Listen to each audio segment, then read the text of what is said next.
Hi everyone, Kathy Beltran with Sacred Dance at Trance. I'm super excited to have Sean Harvey, a trance medium from Guernsey, Channel Islands near France. He's a fellow member of our group and I'm just super excited to have him on sharing his story. Everybody, Sean Harvey. Hi there everyone. Hi Kathy. Oh my goodness, oh my goodness. I'm so grateful to another member of ours, Carrie Light, who help with this connection. Super wonderful. And again, so grateful to you, Sean, for taking your time out to share with us your unfoldment and some guidance on developing. Absolute pleasure. And yeah, again, I'd like to reiterate, to Kerry for thank you for connecting.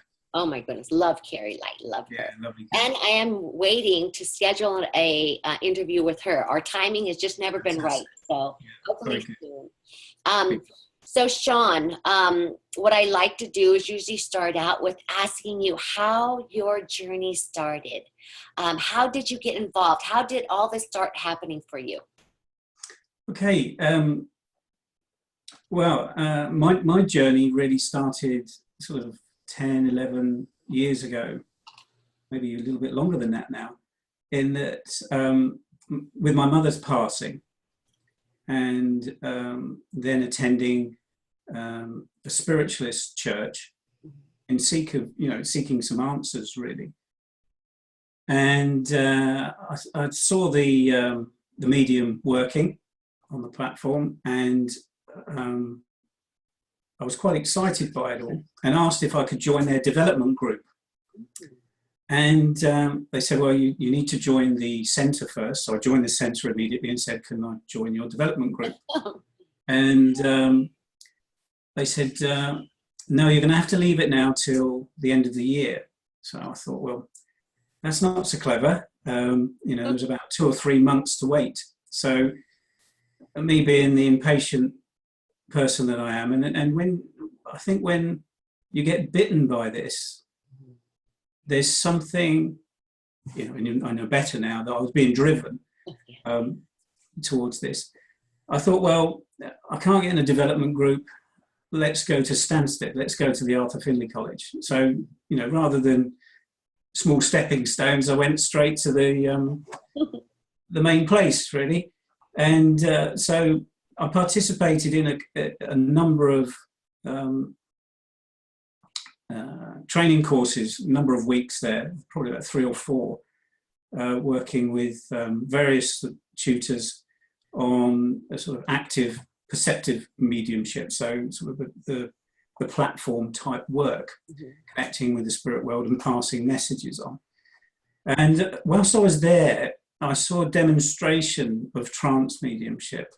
And that's when the rush happened. That's when everything sort of started to come into its own, where the real drive was for me.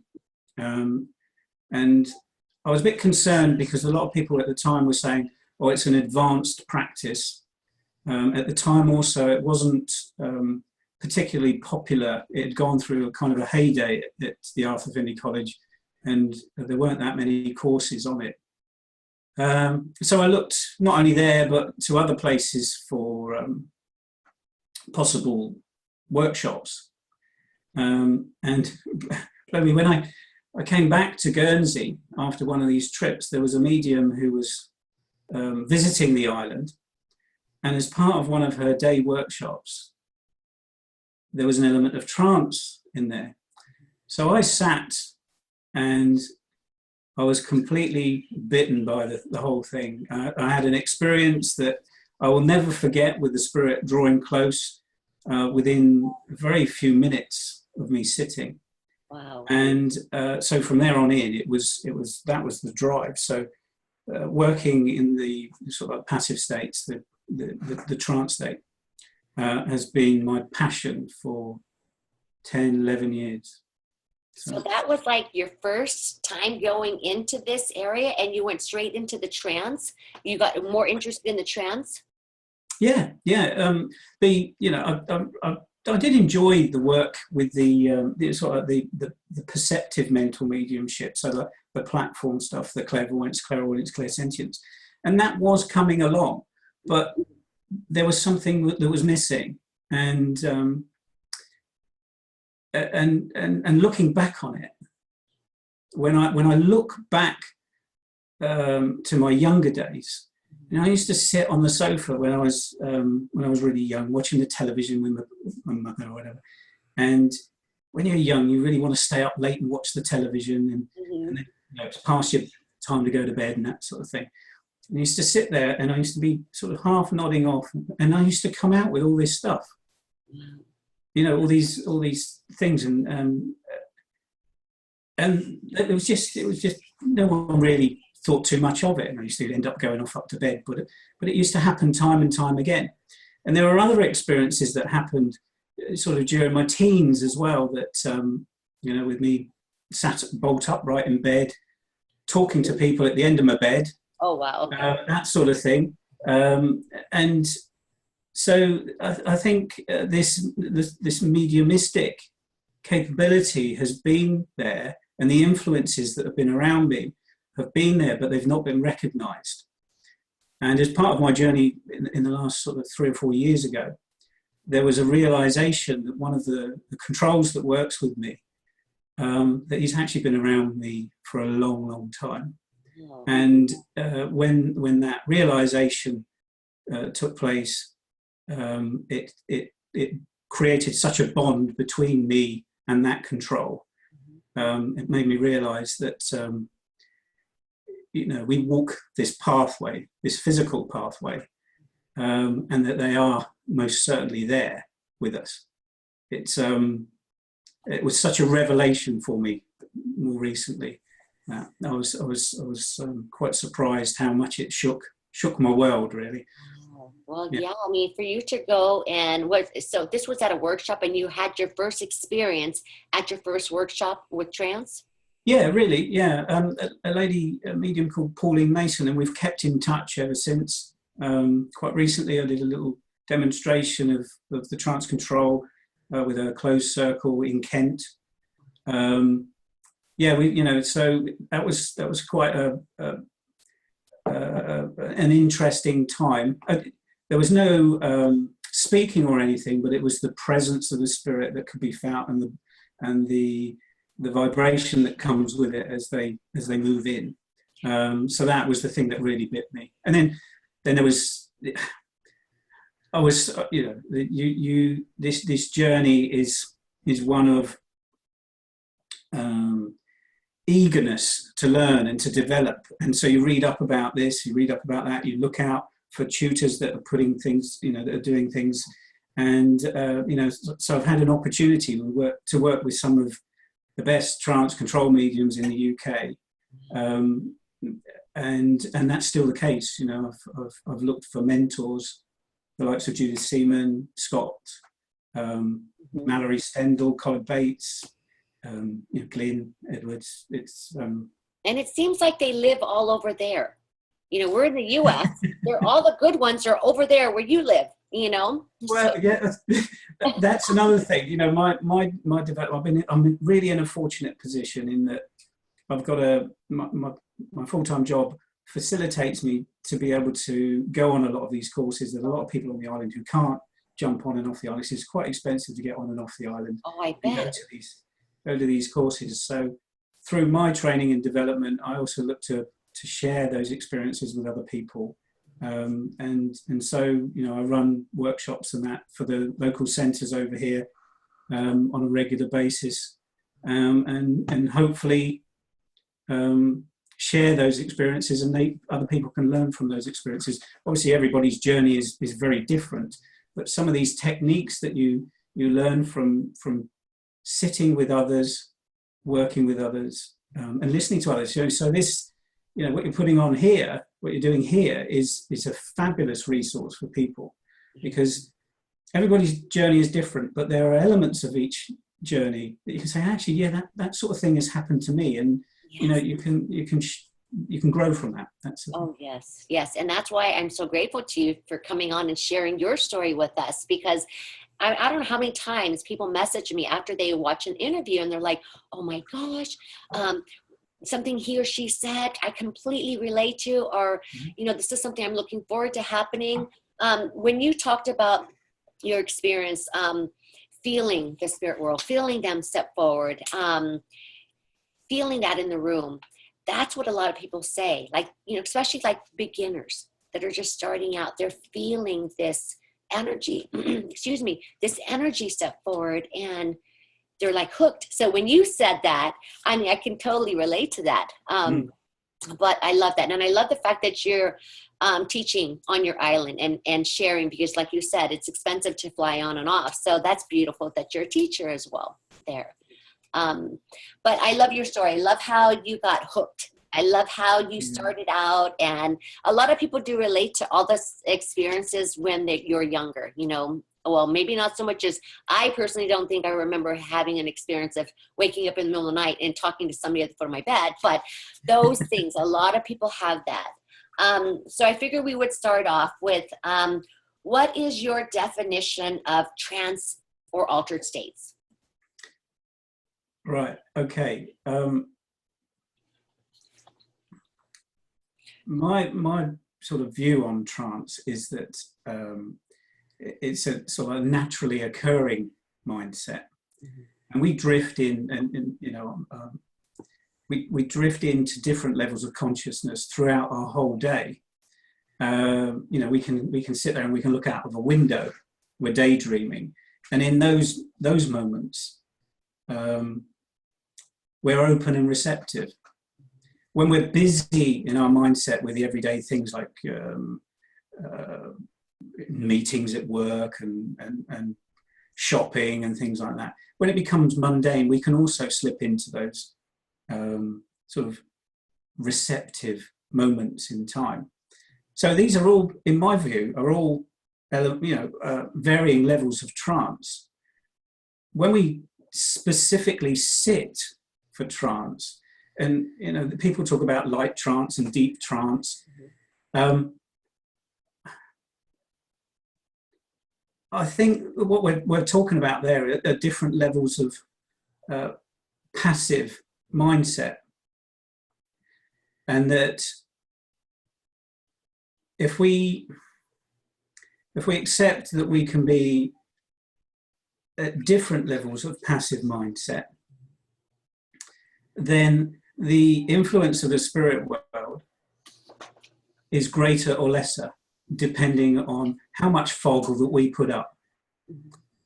So whilst it sometimes feels like we're dropping into a deeper state, I think we're possibly dropping into a more passive state that's more receptive, and we're more relaxed about allowing any communicator to move forward. So it's I know I don't get hung up on words really. It's there's trance and altered states. I think we're in them all the time. Sleep is an altered state of awareness. We don't go completely, we don't disappear completely, because it only takes someone to clap or something like that when we're sleeping and it will wake us up. So there's an element of us that is always there, and I believe there always is when we're in a trance state, working with with either healing or control or whatever it is that we're working in with regards to these passive states. I still think there's an element of us there. It's how much of it that we're prepared to let go of. So it's just varying states, and it varies. And if we're sitting for a particular type of trance, we won't stay in that fixed. There'll be an element of our mind that comes in and then it fades back out and in and out. So it's varying all the time. I don't think it's a finite thing. I think it's an infinite level of varying states of passivity, or however you want to, or activeness, however you want to play it. Well, when we were talking earlier, before we hit record, I remember I wrote down something you said. You're actively trying to be passive. I mean, yeah. I loved it. I had to write it down because it's so true. Going in and out, and your mind being busy, and then it's, so I definitely wanted to re-say that again, because I'm going to say that forever now. I think it was one of my tutors that came out with it, and I just hooked onto it because I think it's. Oh my God. Yeah, I'm totally going to be hooked on it too. I know. Is there an area of trance that you're interested in developing? Yeah, certainly. And it's something that's I'm very passionate about, and that is particularly it's trance control. So we're looking at reaching a point within that altered state of awareness, that mindset, where we let go sufficiently and we trust sufficiently to allow our faculties through the mind, because this is still mental mediumship, our faculties through the mind to be utilized by the spirit personality, whether that be someone from our spirit group that works with us, whether it be someone that sits outside of that group, or whether it's a group conscious of some sort. And I personally believe that even when we have what appears to be a singular presence, personality presenting themselves, that there's actually a lot more helping, and there's a lot more influence that sits behind that. So it's not just one personality that comes through, you get a blending of a number. So my trance development is specifically around trance control, and specifically trance control speaking. And, I'm aspiring to direct communication through the trance control speaking. So that's the key focus for me. And that's, the trance control speaking took about 18 months to nurture before the first words were teased out. And the actual direct communication is something still in its infancy and has been happening on and off for about 18 months now. Could you explain direct control? The direct trance, or the trance control is this handing over of the faculties, okay, and allowing the spirit world to utilize those faculties to deliver whatever it is. Maybe it's philosophy, whether it be a communication of some sort, whether it be guidance. So that's the control. But the direct communication is, and most of the trance control work would be through a member of my spirit team, so the group that I work with, whether it be from the healing discipline, the speaking discipline, the physical discipline, whichever of the areas, the inspirational type stuff, whichever of those, there will be a control that tends to be heading that section of discipline, and they would step forward. So there are a number of personalities that present themselves depending on the discipline that needs to be brought forward at that particular time. Invariably, there's one that comes through. I've got an old gentleman that comes through, and then there's a couple of others that tend to be a little bit more theoretical and philosophical. When it comes to trance control for direct communication, what we're working on there is allowing a loved one to come forward. So someone who is not of my normal spirit team, someone who sits outside of that, who would feel very unusual, very alien to me when they step forward. So you're relying on your spirit group, those who normally support you, to support you and to support this alien. It doesn't sound right, but it is. It's a remote presence that comes in to also then use your faculties to deliver their own message to a loved one who may be sat in front of you or in a group environment. Wow. So that is starting to happen, and it from the information that I've, obviously I work with my spirit group and take any guidance that I can from them, because they're the ones who know best. in the direction that we want to go. So, you know, they're working on that, and they're actively presenting ideas and ways in which to develop myself, and for them to develop to be strong enough and powerful enough to be able to allow that sort of thing to manifest. Because it does, it's challenging. If you sit for trance control, or most of the development groups, those attendees will say, well, as soon as I feel someone coming, I get interested. And as soon as I get interested, you become active.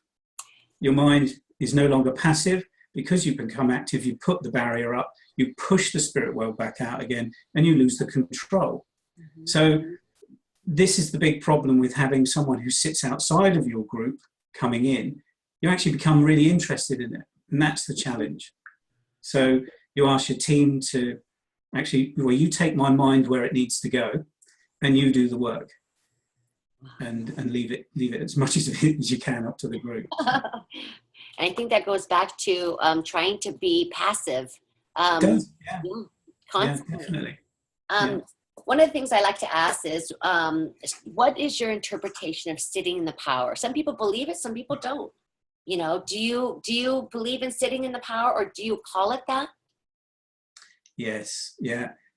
My personal approach to this, and obviously it's not everybody's approach, but my personal approach to any work with the mediumistic states, the psychic faculties, whatever, sitting to blend with the spirit world and sitting in the power are the two key practices for any developing medium, whether it be mental mediumship or whether it be physical mediumship.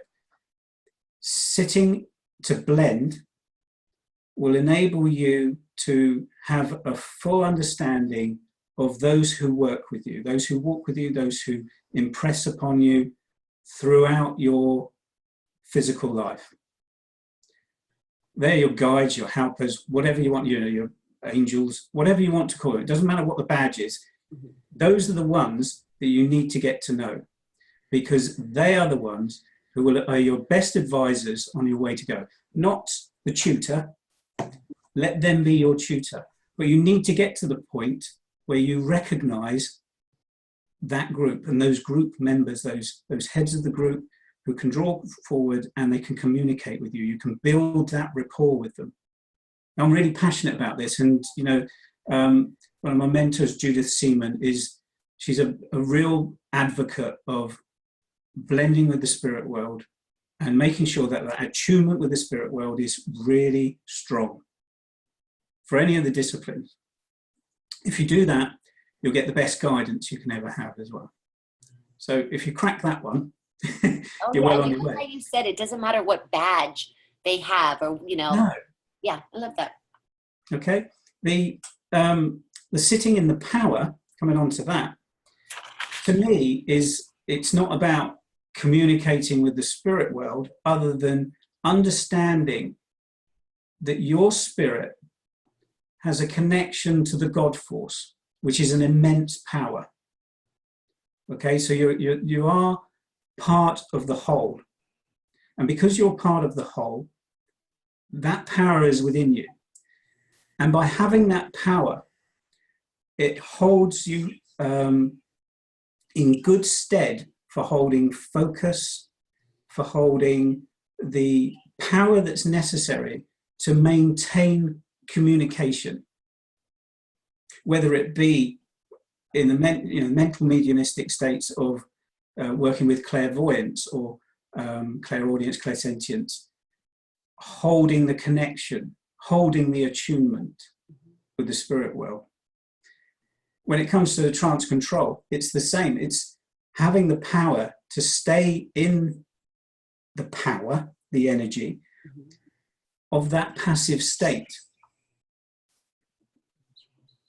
And in the physical mediumship, the power is of the utmost importance. Without that power, you will not stay in that position where the physical phenomena can actually take place. So throughout the last 10 years, 11, 12 years now, I would have thought, I was, for at least 6 of those years, I was sitting almost every day for 45 minutes to an hour, and the practice would be either sitting to blend or sitting in the power. And I'd bring the two along at the same time. And a very good recording, guided sitting in the power and sitting to blend, comes from Glyn Edwards, who we lost to the spirit world, or we gave back to the spirit world 18 months or so ago. Lovely chap, and you know, you can still get the recordings. I think it's a fantastic. I loved his voice. I loved the way in which he worked. I thought he was a fantastic medium. You know, I saw him work once, and it just blew me away. Where he was working through all the mediumistic states, one after the other, and so many people in the group didn't realise what he was doing. But it was absolutely fantastic to see the way in which he could work like that. He really understood what he was working with. Now, he has done some recordings because he was present when medium Mark Webb actually, his control brought forward the practice of sitting in the power. Okay, and then Glyn recorded it and presented it to the world effectively on behalf of the spirit team that were working with Mark Webb. Wow. So, but it's a fantastic practice. I know there's lots of versions of it out there, but Glyn's is a very good one. If people... I'm sure they might be able to find that on YouTube, maybe. Yeah, Marc Stone. Marc Stone has got a website. If so, people just Google Marc Stone, he's got a website where you can still buy the CDs. Oh, okay. And there's some older recordings of it, and there's some newer recordings.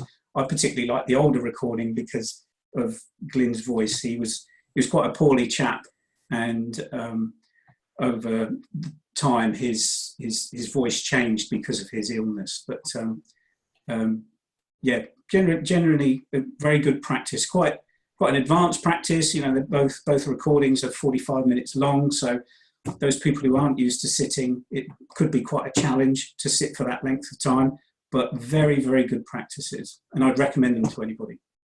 You said a lot of people tell me, like especially in the interviews, when they sit in the power, blend, or sit to blend with spirit, it's a daily thing that they do. It's something that they, in order to develop trance or sit for trance, that you must do this, that this is something that you should do. And they all recommend doing it daily as well. And some people say 10 minutes, some people say an hour.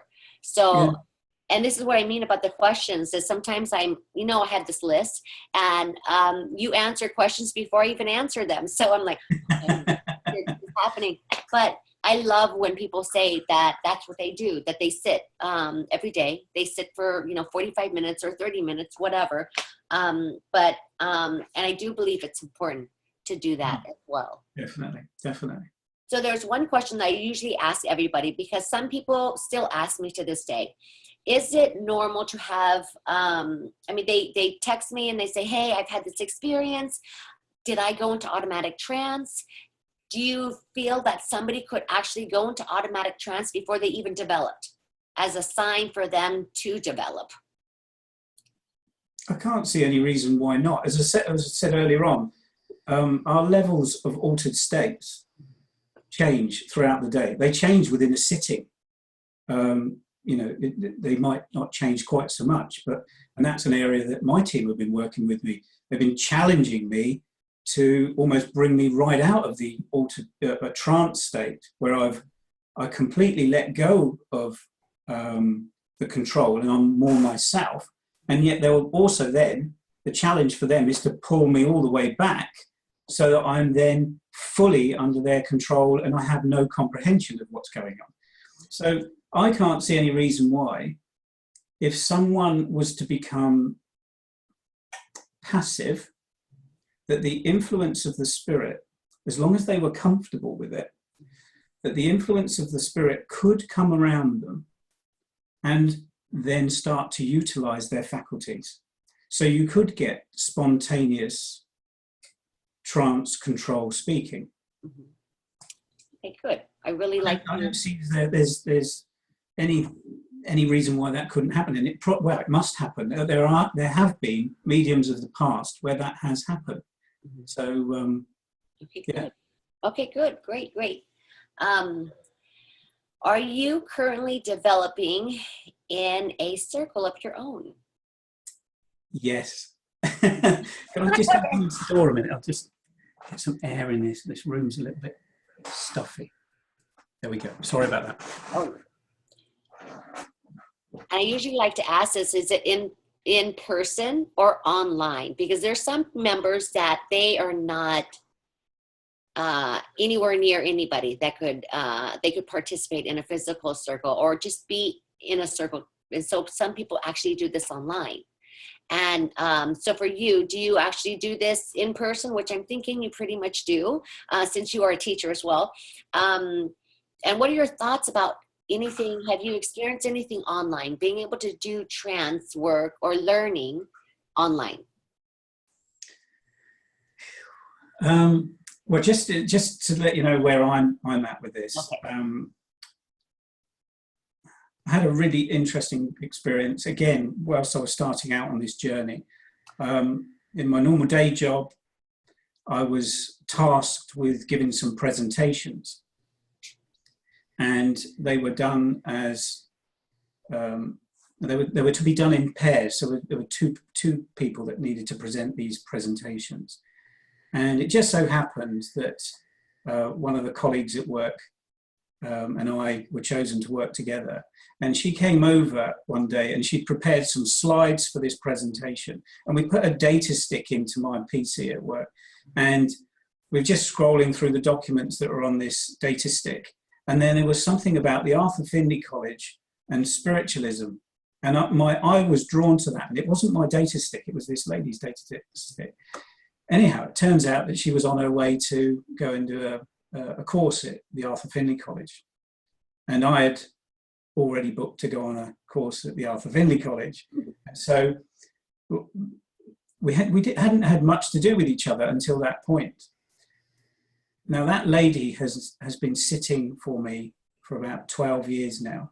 Wow. Almost every Monday night. We sit for roughly around about 2 hours with probably around about half an hour to 45 minutes of communication taking place. So she's sitting specifically for me. Initially, there were two ladies that came along, but it's down to her, and she's been the mainstay.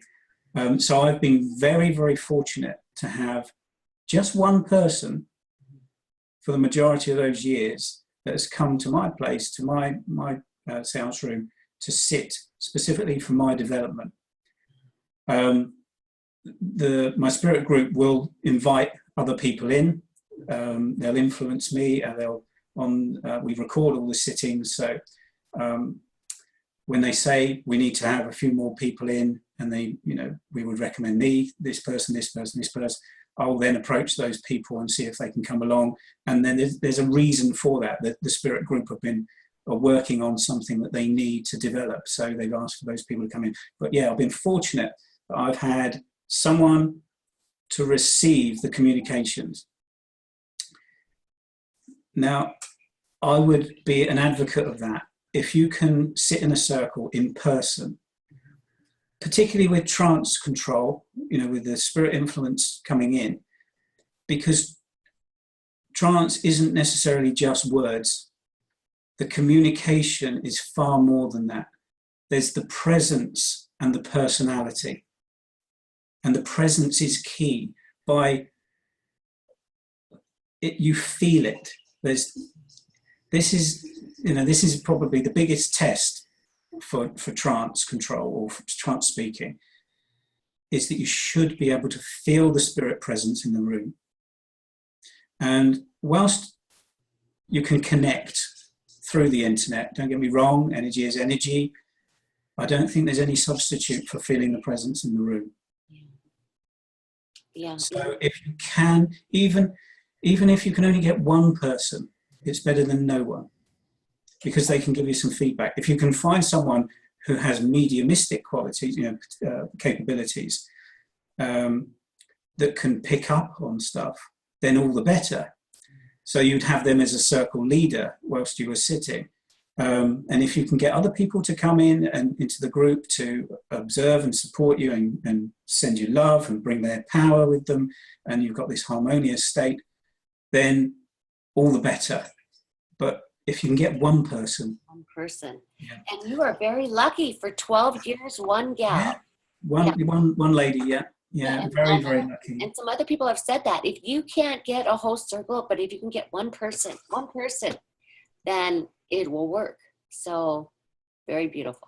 Yeah, I've been very, very fortunate. And you have to respect that as well, Kathy. You know, it's really important. And we briefly touched on this before we started the interview.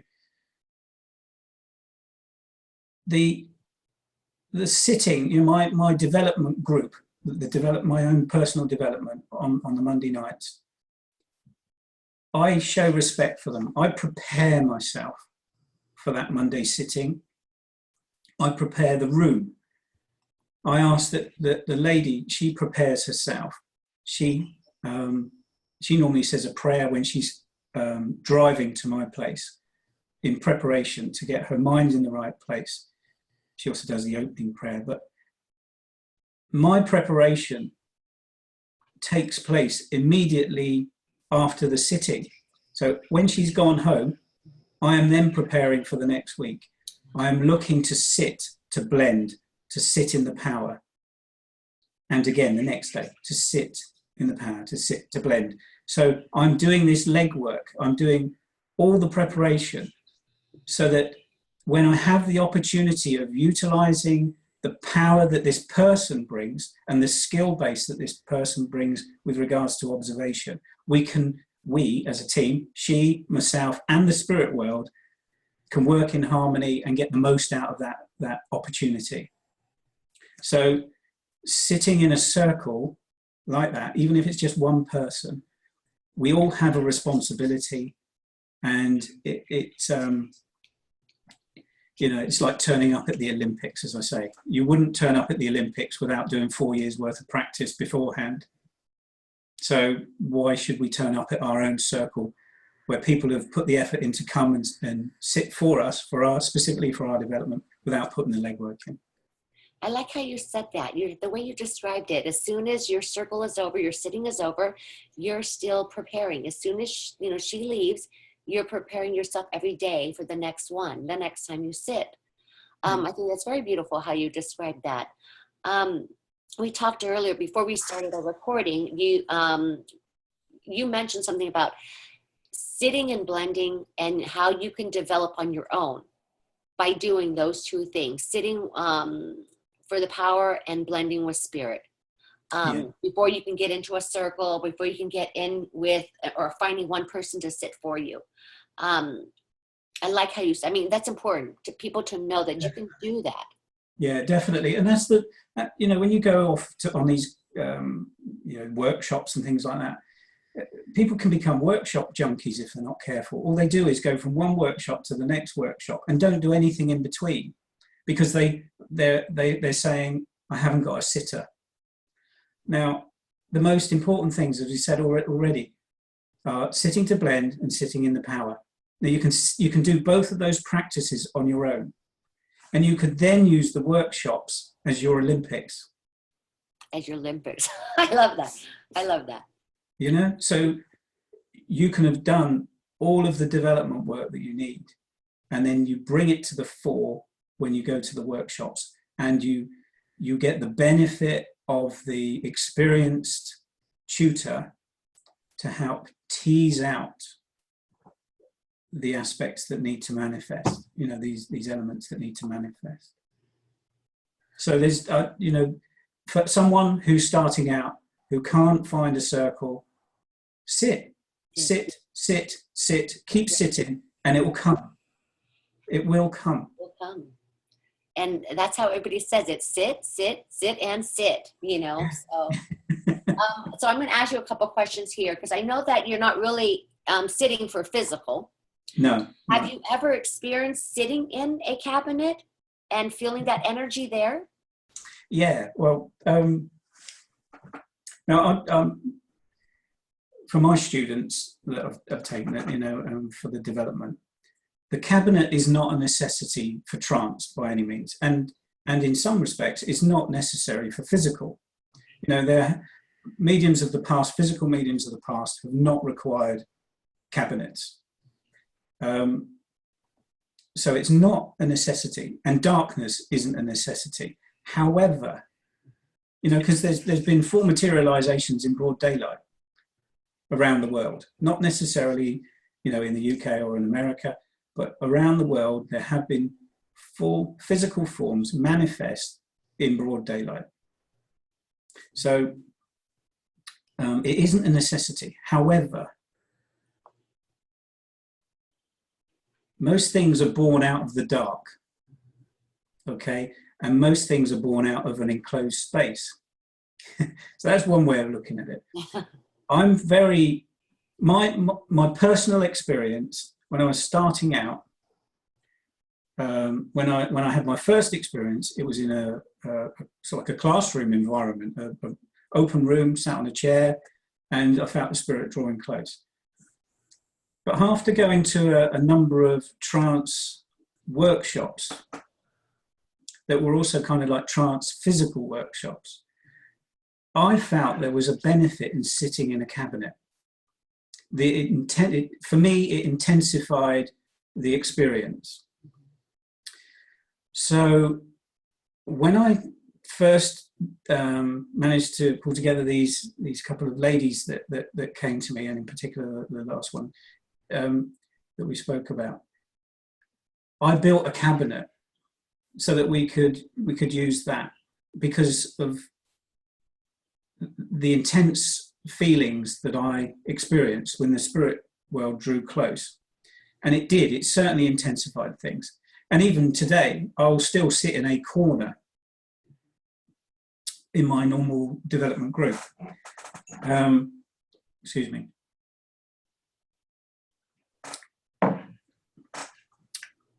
The key thing with the cabinet for trance development is that you don't get hung up on it, and that you don't need it as a prop, because it isn't necessary. What I like about it, as I say, is it intensifies the experience, and then perhaps I'll utilize it when the spirit group advise me to use it. I'll utilize it for a period, and then I'll step out of the cabinet and start working outside and build the power up, so that intensity that we're experiencing in the cabinet is then manifesting outside of the cabinet, because that way it is then mobile. You don't need the cabinet to be able to take that to, and let's face it, what are we doing this trance work for? Why are we allowing the spirit world to utilize us for communication if it's not going to be presented somewhere? It needs to be given, otherwise the benefits that they're wishing to bring forward, the voice of the spirit, would not be heard. So you can't carry a big wooden cabinet around with you all the time. You can use one of these little sort of like camping toilets. I do. I have one. And they're great. And you do get the same experience from them. But you don't want to be carrying that around with you all the time. Particularly for trance speaking, you rack up at an event and you put your cabinet up. It's not necessary. So I suppose what I'm saying is that the cabinet is very, very useful. I find it very, very useful for nurturing a particular element that needs to be manifest or worked on. And then when we've caught that, when we've experienced it, we trust in it, we're comfortable with it, we can then take it outside, we'll build the power up, and then it can manifest outside of the cabinet. So recently, my team have been working on building power, and they wanted me to experience a different level of power, and that has been manifest through the use of the cabinet, and that's still going on at the moment. So a lot of my more regular sittings are taking place in the cabinet at the moment. But the workshops are all outside the cabinet, and you know, the power is slightly different at the moment. But hopefully, once the development has taken place, it's been nurtured, we can put it up, bring it up to the notch that we can experience in the cabinet at the moment. Wow. So, I like how I like sitting in the cabinet once in a while. The energy feels much different. And but I like how your take is if you're always sitting in the cabinet, you want to build the energy outside and not have to use the cabinet. And so that's kind of interesting for me, because in my own circle, we do the same thing. We sometimes sit in the cabinet and sometimes not. But to me, I think when I do go back into the cabinet, I feel stronger. It feels stronger in there. I don't know. But I like that you brought up the Porta Potty, because that's what it is. And a lot of people, I should take a picture and put that with the recording, because a lot of people ask me, what type of tent is it? I mean, how do you build one? I've never built one. I just bought one, you know, so easy. But this is good to know. I'm really glad that you explained it this way, that you don't need a cabinet. You don't need one. You don't. Not for trance. You know, it's mental mediumship. It's, you know, we're not looking to, we've got to be conscious of the fact that the medium is in a very influential position, you know, a very fragile position, and external influences can cause problems.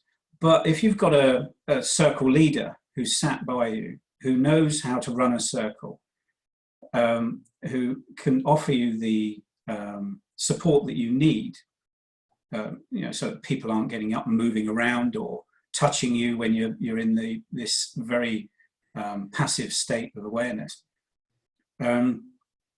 then you don't need the protection that the cabinet affords from a physical perspective.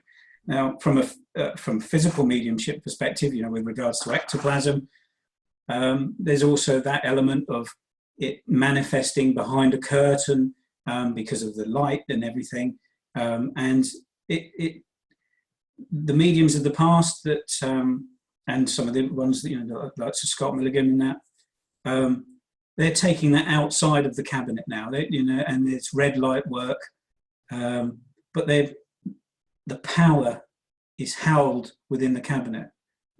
Their power and their strength for holding that energy is found within the cabinet, and that's good. You know, I know Scott has advised how he should be working. You know, there's a move within various circles to say, well, you know, we've had enough of everybody working in the dark because it's open to fraudulent activities. You know, we should be bringing it into the light. But if your spirit group is saying we're not ready to do that, who do you listen to? Oh, yeah. I would listen to the spirit world and say, well, I'm going to carry on doing this because you're not ready to do that, or you don't want to go in that direction. We can't go in that direction, perhaps, because that isn't open to us as an option, but we are working in this particular direction. I would go with my spirit group every time, I think. Oh, yeah, definitely. So you've been on this journey for what, 10, 12 years? Something like that, yeah. When you first started sitting, how long did it take before you started experiencing any phenomena? Well, as I say, the very first workshop that I sat with Pauline Mason, something happened then. But that was something that was internalized, you know, it wasn't something that was necessarily apparent to everybody that was in the room. Pauline Mason, the medium who was the tutor that day, recognized it, and you know, she was hooked, so she kept an eye on my development, and she has done so ever since, you know, and we get on very well. So there was something almost immediately with regards to the trance work. Sometimes when we're sitting, certain things will happen that we you know, we're not sitting for physical, but you know, we'll have doors open, doors rattled, but as I say, that's not an area that I'm not driven in that direction, and my team aren't driven in that direction. So I go with the flow with what my team say, and I work with them. You know, they're the ones that are on a mission to present something, and you know, it may just be one message that I give out in this physical life, and it provides someone with some comfort. And if that's what it's all been about, then so be it.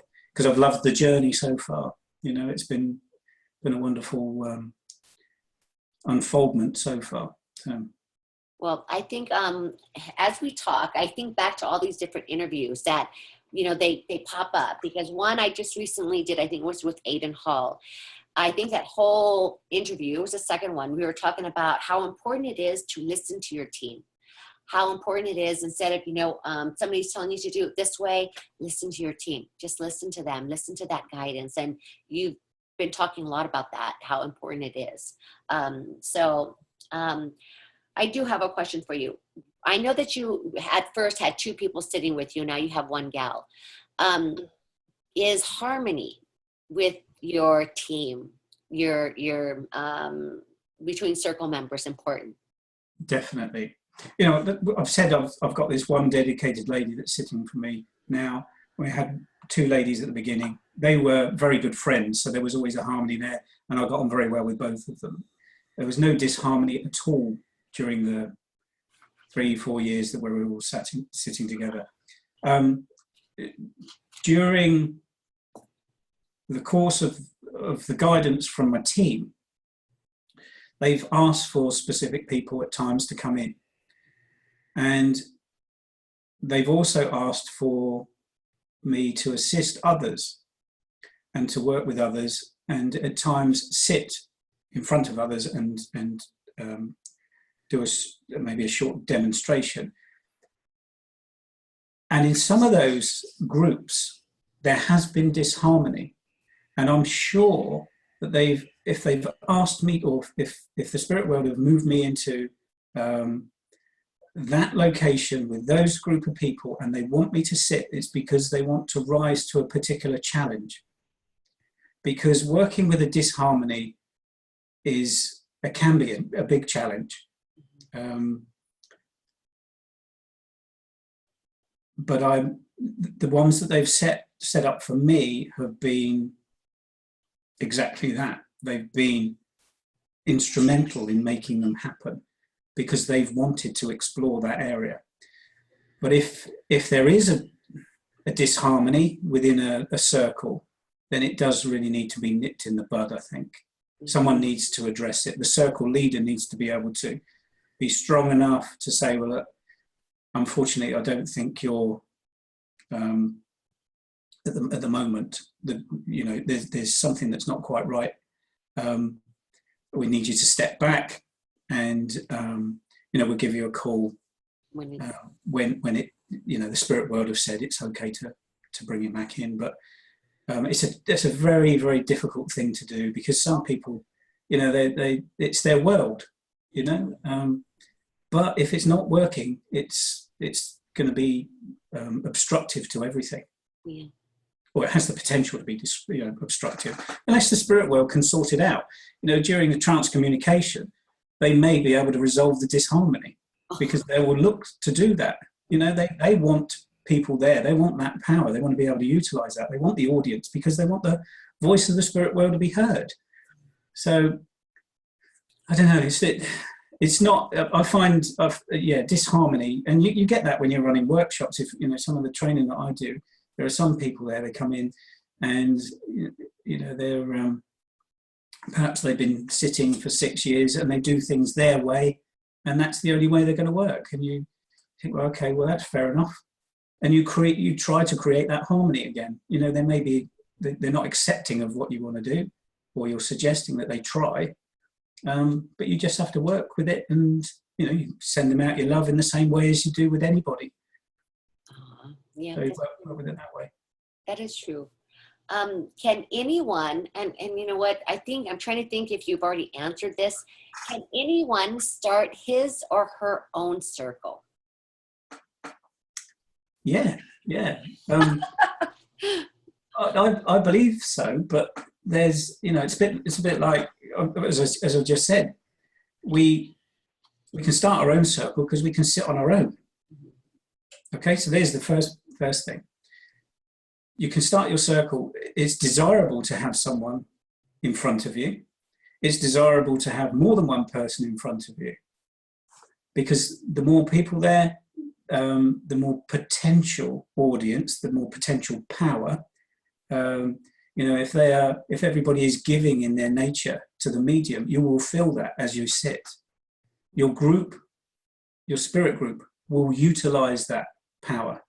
And with that power, as long as you've got the attunement, they work in harmony, and you hold the trance state much longer and more steadily for them to work in, the spirit to influence you in.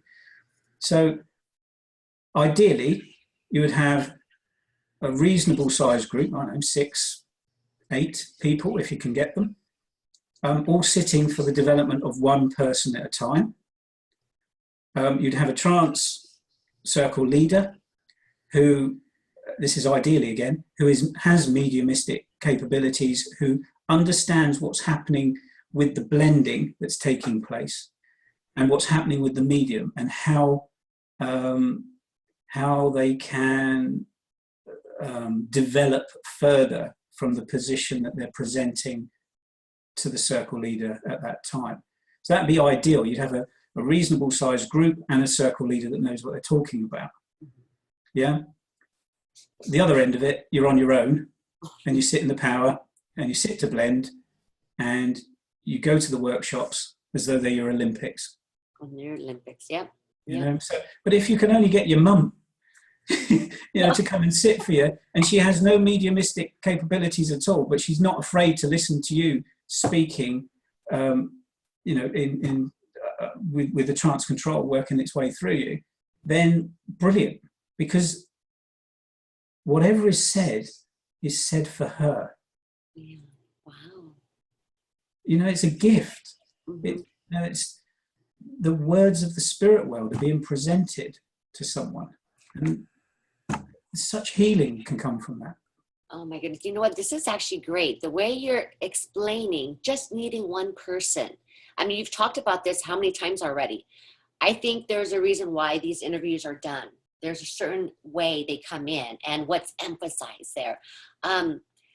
People are still waiting, looking for sitters, waiting to be in a circle. And I know that you've stressed how important it is. You can do this on your own until you can find people to sit for you. Yeah. But for you to say that that person that sits for you, even if it's one, well, all that information that comes through will be for them. And oh my God, I almost want to sit for somebody now. Just completely sit for them, To be honest with you, I would recommend you sit for people.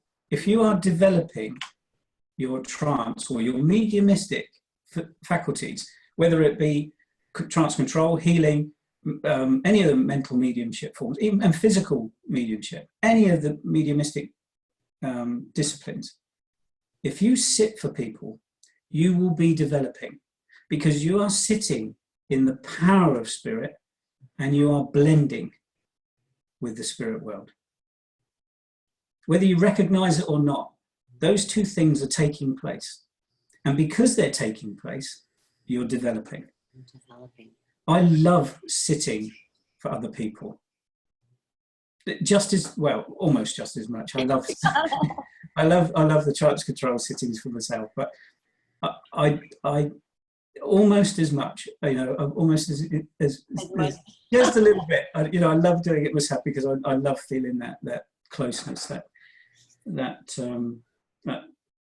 presentation that they bring of love. But the sitting to observe and support others in their development is so important. The more you give, you just get back so much from it. So I would recommend it to anybody, anybody that gets the opportunity for sit someone else, do it, because you gain so much from it. And you develop at the same time. So that's beautiful. Yeah, definitely. There's no way you can't, because you're sat in the power and you're sat in the presence of the spirit influence. When we say the opening prayer, we're invoking an intention and we're inviting the spirit world to draw close to us. There you go. We're blending. Yeah. It will happen. It's like you're sending out this beacon of light, and they all pile in. because, you know, they're drawn to your light. The light is Beautiful. so we're sitting in that, and then through sitting in that and with our intention, we're creating the power. So we're cocooned in this beautiful bubble of power and connection. So you're bound to be developing. I'm bound to be. I love how you put that. I love how you put that. Okay, I asked this question because some people believe that they need protection and some people believe they don't. While they're developing trance. Is intention and protection important? I think intention is. Okay. I come from the camp that as long as our intention is appropriate, as long as the work that we are doing is from the heart, we send out a bright light. You know, that's one way of describing it. Our inner bright light is projected when we sit with the right intention. Those who work with us, who walk with us, who talk with us, who inspire us, who impress upon us in the spirit world, that have been with us for years, and maybe before we even step foot on this earth, they are quite capable. Their influence is so strong to not allow any darker side, any darker influence to penetrate. If we're coming from the right place, it doesn't manifest. It hasn't got the opportunity. The doors aren't there to open. You know, they keep them closed. It just doesn't happen. I think we need protection from people in this world.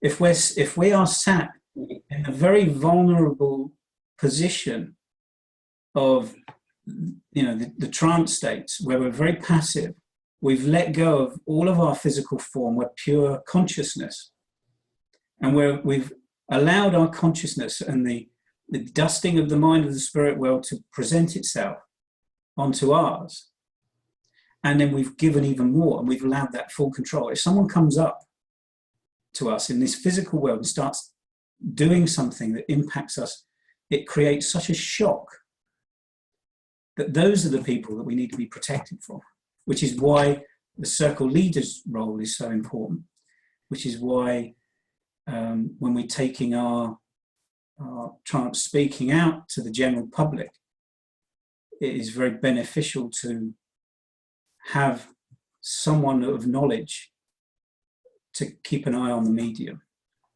But from a protection from dark stuff, that sort of thing, we come at it with the right intention. We're too bright, we're shining so brightly, we're attracting all the right things. There's no need for it, in my opinion. We shouldn't even, it's like me saying to you, don't think about pink elephants. So what do? You think about a pink elephant. By mentioning it, it causes a problem. We should just strike it out. It's not something to worry about. The reason I asked that question is because I have found so many new members that have this fear. And that's why they're hesitant to sit for spirit in this way. You know, they just have such a Hollywood-based scary movie type thing with it. And every single person has said, and that's why I will always ask this question, because when they hear it, when somebody watches this interview and they hear this one question, they're like, oh my God. So really it's, excuse me, the fear of, I mean, if there's going to be any protection that you need, it's really just from people here that are alive, and that's it. So there be no fear, because that's the whole thing is to push this out, to have people embrace this way to serve spirit, and to let go of any fear that's, you know, that you have attached to it based on movies and, negative thoughts and things like that. Just, it should be the most beautiful thing to do, to sit and blend and serve spirit this way. So that's why I ask it. I wouldn't suggest anybody entertains it. And if it's, it always gets asked with any of the groups, and that's my pretty bog standard response, because I just think it's a waste of time. People just drawing attention to it and causing themselves problems. They get hooked up into these problems, and And they make it worse for other people by just going over and over and over and saying, you've got to do this, you've got to do that. They're actually encouraging the doorways to be opened, Mm-hmm. you know, and as soon as you go down that path, it's just, it's not fair really on people, because it's unnecessary. And as you say, it's Hollywood. There's so much rubbish out there. It does make me laugh, actually. I do watch these films every now and then. And Me too. brilliant minds, you know, people have got, but absolutely wrong, you know. So let me see. How important is it to know your energy, what your energy feels like, before inviting spirit to blend with you? Well, I think that's a really good question, actually.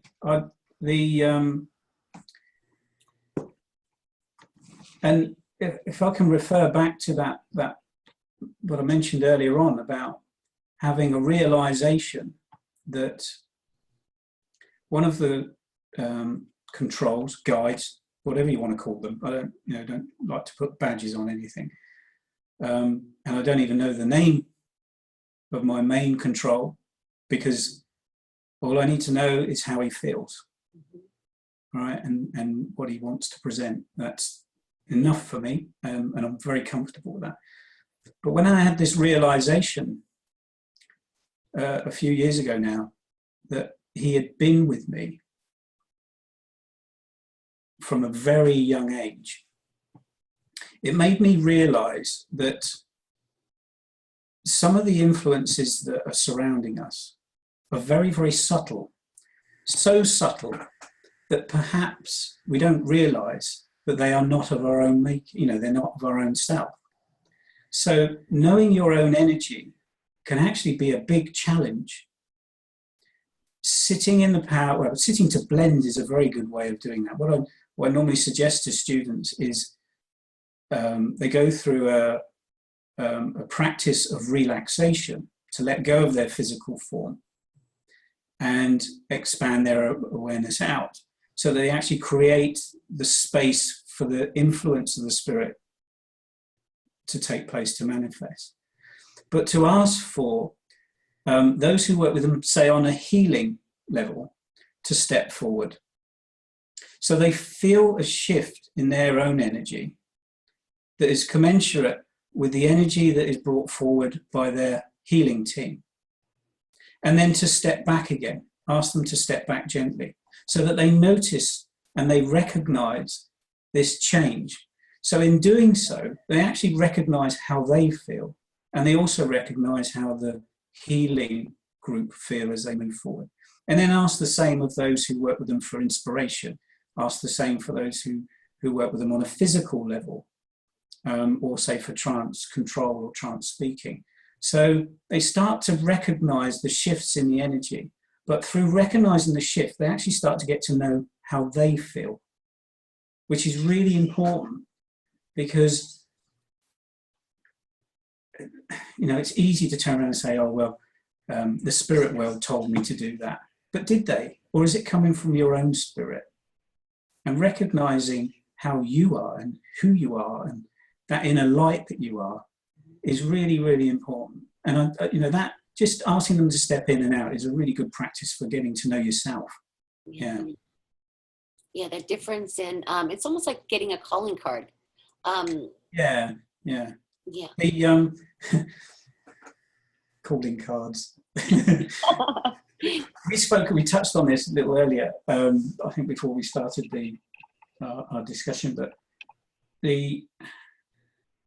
I think it's really important to approach every sitting with a very open mind, so without any expectation. And in some ways, this is why it's so interesting when you have a development group with, say a workshop with people that have never done anything before, because they are so open to whatever can manifest. If you've been sitting for a long time and you feel the spirit influence coming in, and you ask them to step back again and they come back in, you could be doing that for months and months, and it always feels the same. What you've got to be careful of is that through expectation, you can actually create it. So there's one thing. So you can, through the mind, you can actually create something. The second thing is, by anticipating it, you close the doors on something new happening. So for 30 times, it may be that it occurs in exactly the same way, but they're building up an understanding to be able to open another door. And because on that 31st sitting, you've just expected it to go the same way, it will go the same way, and you've actually kept that door closed for the spirit world. So it is really important to almost approach this thing with a childlike mind, where it's just free and without expectation. Without expectation, yeah. And you know what? A lot of people say the same thing. What do they? They do. So it's very important, Yeah, it is. Is it important to give permission in the beginning to blend or have spirit blend with you?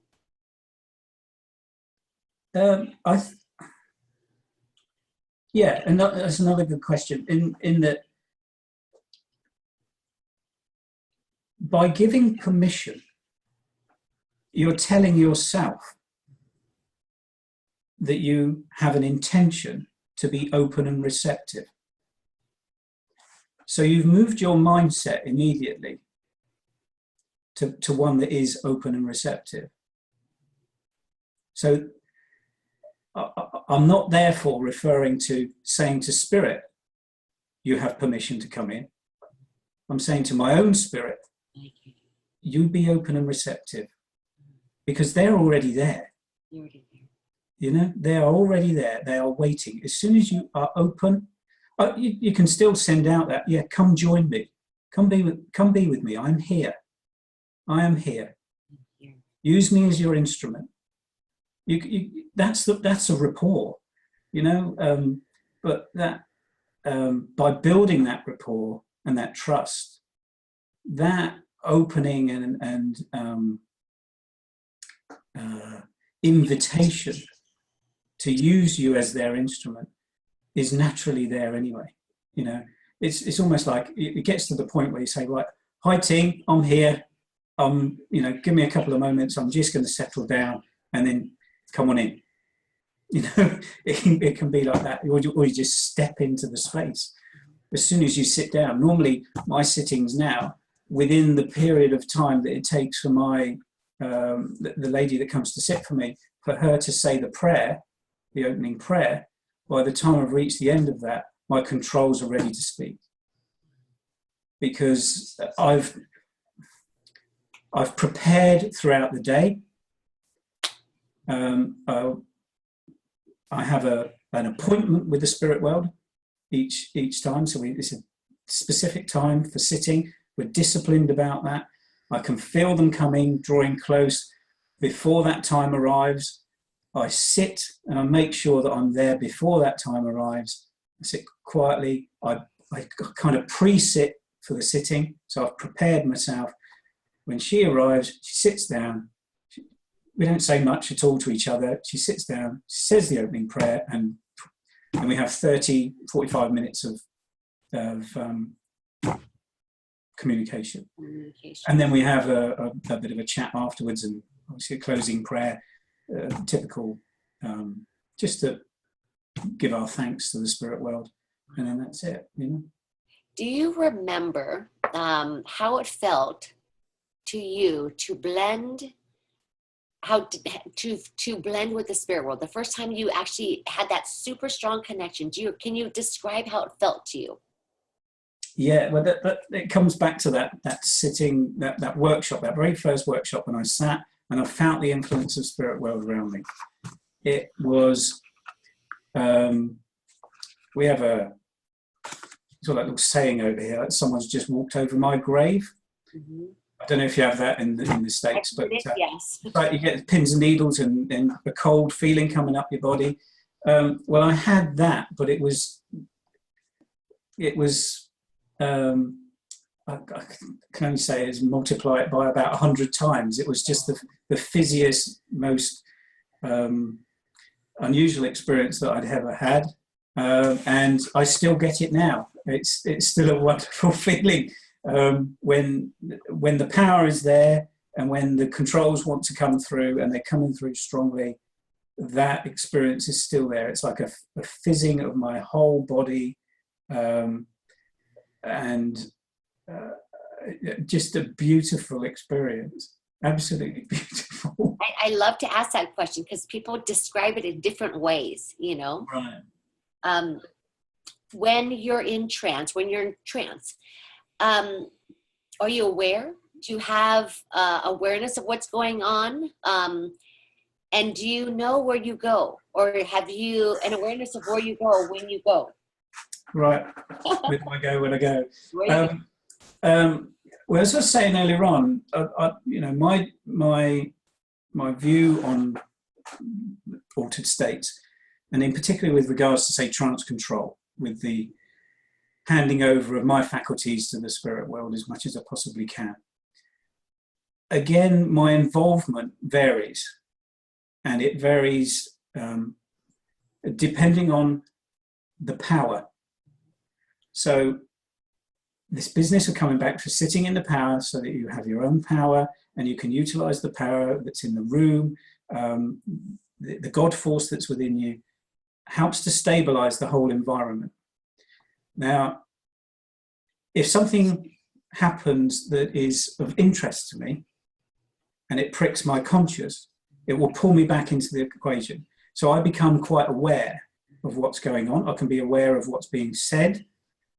It's not of my making. It's like the words are presented there, and I'm just an observer to them. Mm-hmm. And yet other times I can be moved away out of the equation, and you can't see my hands there. I'm describing this all with my hands at the moment. So I move further and further away out of the equation, and sometimes I have no idea of what's being said at all. I would say the majority of the time I have some understanding of what's being said. And I have some understanding of the presence that is with me and the personality that's presenting themselves, because that's just the way I am. I'm very interested, and I think most people would be interested in having this personality draw so close to them that you know, I don't think you give all of yourself. It's a big challenge to give all of yourself. There's one of my team, I'm prepared to do that, and the others, they're getting there. You know, I'm quite conscious of certain things that they want to get up to sometimes. But you know, and the spirit world will also, they've worked with me in particular ways quite recently in the last couple of years. They specifically asked to, or they wanted to work on an emotional level with myself, in that they specifically asked for me to record or to put down onto CD or whatever a number of recordings that would affect me emotionally. So they had an impact on me emotionally through you know, just if I heard a piece of music, it would take me to a particular time in my life, or it would make me feel happy, make me feel slightly sad, just play with the emotions. And during the sittings, this music would have to be played, and it would be played quite randomly, but I'm sure they had an influence on what was being presented at particular times. And the idea, it seems, was that they would take me to a particular level of awareness of their influence. And then they would ask for this music to be played, and it would pull me back to a greater awareness of my physical body and the emotions and the feelings that would manifest in my body. And then they would try to pull me back the other way. So And what they were trying to do at that time was to give me a broader range of capability and flexibility within the mediumship. It was just an interesting exercise. So there were times when I was really alert, and there were times when I was completely out of it. And they were pulling me between those ranges. That's such an interesting, it's almost like they're experimenting with you. All Yeah. these things. And I like how you said, like, taking you deeper and then pulling you back, you know? Very interesting. Yeah. It's and so, you know, I wouldn't have dreamt that thing up, that idea up. It was just something that they put together for us. Wow. So we just listened to what they have to say, and then further down the line, you actually realise, well, there's a reason for that, and it may just be there's one occurrence on the horizon that they're preparing for. You know, something that they are setting up. There may be a demonstration or something whereby someone is going to be presenting themselves in the trance control state through me, and there's going to be an emotional element to it. And so to hold the power, to hold me steady, I need to be prepared for that. I don't know. I have no idea what's going to be. That makes sense, though, because otherwise you'd just be pulled back really conscious and then out of it. So the communication goes, very interesting, an exercise to do. What are some signs one may experience while being in trance? Signs.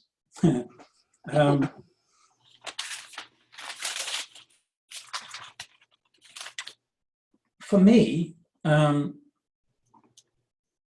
I think observers of me would see quite typical eye fluttering and facial changes, and certainly voice changes. But what I would be looking for from the sitters to observe, is the personality coming through and the feeling of the presence in the room. Because without those two, I'm not confident that I've been in full control, you know, that I've handed full control over to the spirit world and the spirit has been presenting themselves through me. That's what I require of myself. I require the presence of the spirit to be felt by the sitters, and the personality to truly come across with some, coherent, logical information being presented that is beyond my, it's not necessarily beyond my comprehension, but beyond my normal dialogue, and pitched at a level of understanding that relates to everybody that's observing it, because some people have never experienced trance control medium working and speaking, and there are others who are very aware and alert to certain philosophies, but the philosophy or the dialogue that is presented should be something that can be easily comprehended by those who are in the congregation, you know, or in the group. But the feeling and the personality are the key things. Fluidity of the words. You know, it shouldn't be a great deal of hesitancy. It should be, the delivery should be as though it's, you know, the conversation we're having, really. You know, that it's thought provoking. It's and it's logical. And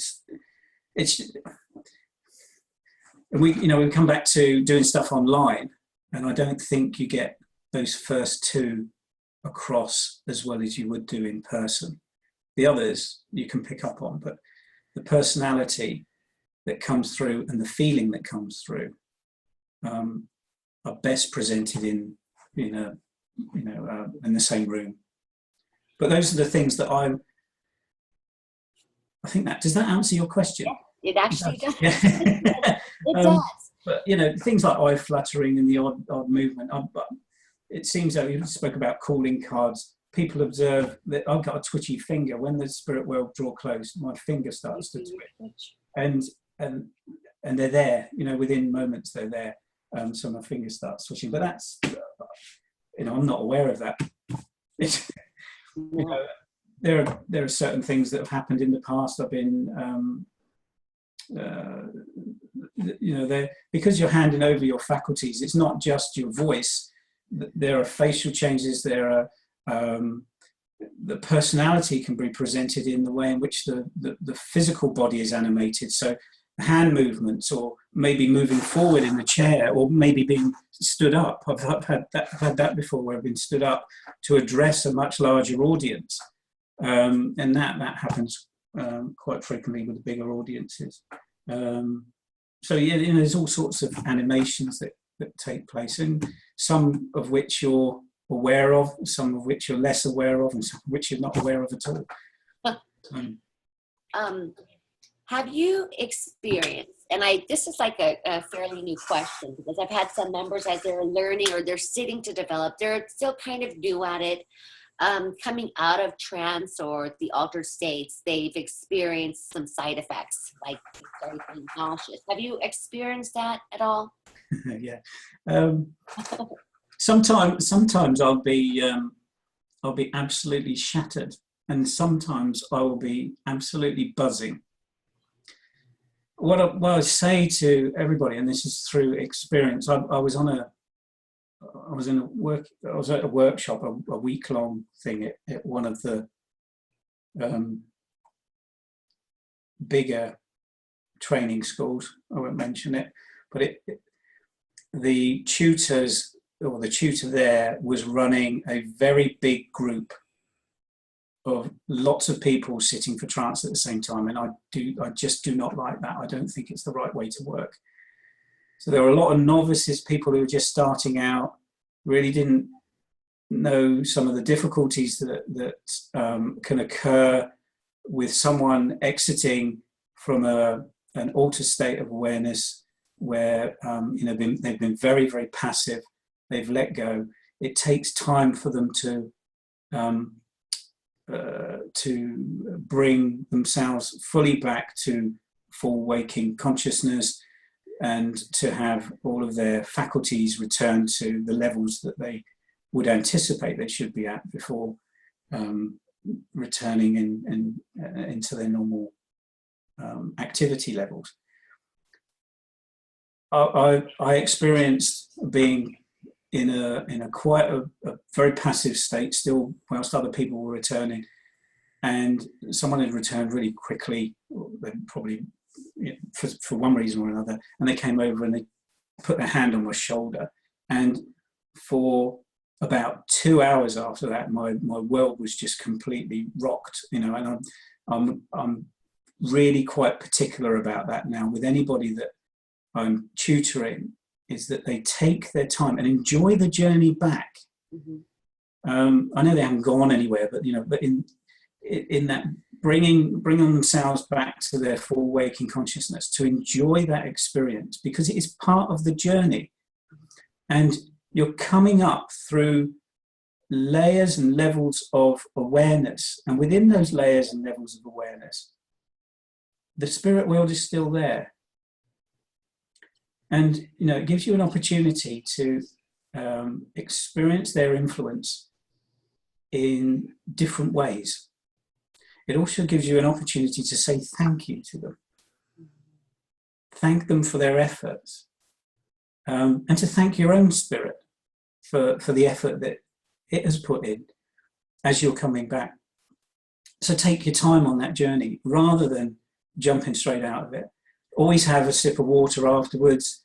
What I tend to do with people is make sure they wiggle their toes, wiggle their fingers, and then say something like wiggle your nose, and then that makes them laugh, which automatically brings them back as well. So yeah, that element of this work is really quite important, and being considerate to others. If you are all sitting, know that people are going to come back at different rates and speeds, and again, your circle leader or the mentor needs to be aware and alert to that, because it can be very unpleasant coming back too quickly. And then, you know, if you have come back too quickly, the best thing to do, and I didn't know this at the time, but I know now, is to actually move back into that space again, and then bring yourself back out gently. So if you are it can be quite tricky to go back into that space again, but the best thing to do is to sit quietly, move back in, ask for some help from your group, your spirit group, to move back into the space, and then to gently bring you back out again. So. That is great. And I'm sure there's going to be people who are going to try that if that happens to them. I'm actually going to call a friend after this to tell her. It was a good question she was asking me about. So do you believe that trance can be developed quickly? Is it a lengthy process or something that can be learned very quickly? Well, again, it comes back to you may be predisposed to being able to move into this passive state, and you know some mediums that are predisposed to it, so they are able to develop their trance and trance control, trance healing, trance speaking very, very quickly. However, I think there's a huge benefit in experiencing a journey of unfoldment. So the business of getting quite excited about it, reading lots of books, going to see lots of people, sitting with others, developing, blending with your spirit group, getting to know them, sitting in the power is all part of that journey, and it doesn't take 5 minutes. So yes and no. I think it's that. Oh my goodness. Okay. Sorry. No, that is, I love it, because that's usually the answer as well. Back and forth. It's one and both, actually, you know? Yeah. Okay, so this entire interview, I think we've been going maybe an hour and 20-some minutes, or almost an hour and a half. Is there any advice that you could give someone forming his or her own circle? And you know what? In all honesty, you probably answered all of the next two questions, but I'm just going to ask it one more time. Okay. So someone starting out their own circle, look, well, do the legwork, you know, so do the prep, do your sitting in the power, do your sitting to blend, attuning to the spirit world. So you're doing the foundation work. If you've got your circle already set up, that's your Olympics. So that's the way to look at that, is that you are preparing for the event, and the event is the opportunity for you and the spirit world to present the voice of the spirit, or present, let's use voice in a loose term, in that it can represent presence. It doesn't necessarily have to be words.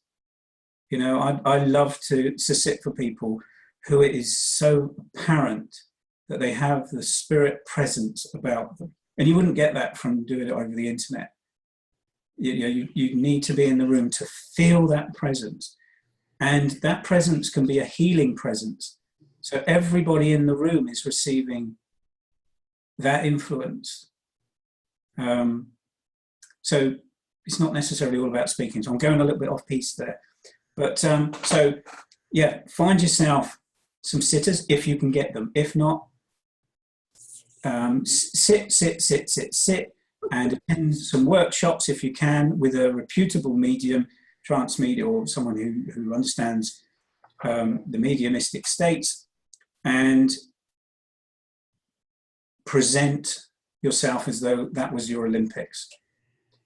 Then you go home and you sit, and something will come along. Guarantee it. Something will come along.